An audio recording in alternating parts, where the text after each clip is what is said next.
Hello हजुरहरूलाई स्वागत छ हाम्रो युट्युब च्यानल। आज हामीले आलु खन्न गइरहेका छौँ। हाम्रो चाहिँ यस्तो आलु फलिरहेको छ।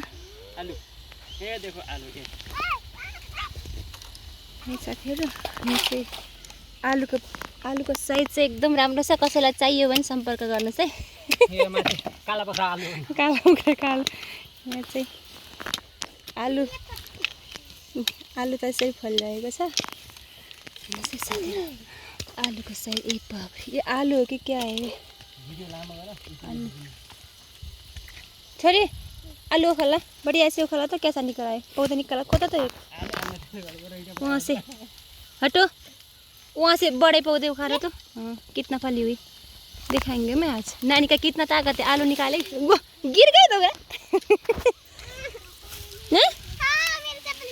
देखिए आलू, पपी कहाँ गया? पपी आलू तो कितना फली है एक पौधे में? एक पौधे में बहुत सारे फल है।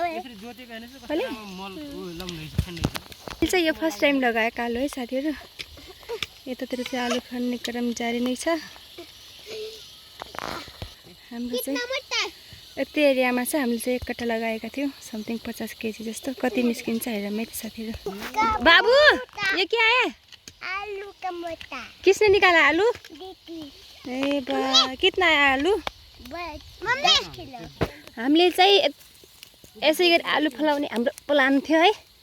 यो आलु पनि आफ्नो प्लान अनुसारै फलिरहेको छ है। यसले चाहिँ पौधा एकदम हरियो छ नि त हैला, यसरी निकाल्न सकिदैन। आलु चाहिँ यतातिर बसेको छ। निकाल्छु है आलु।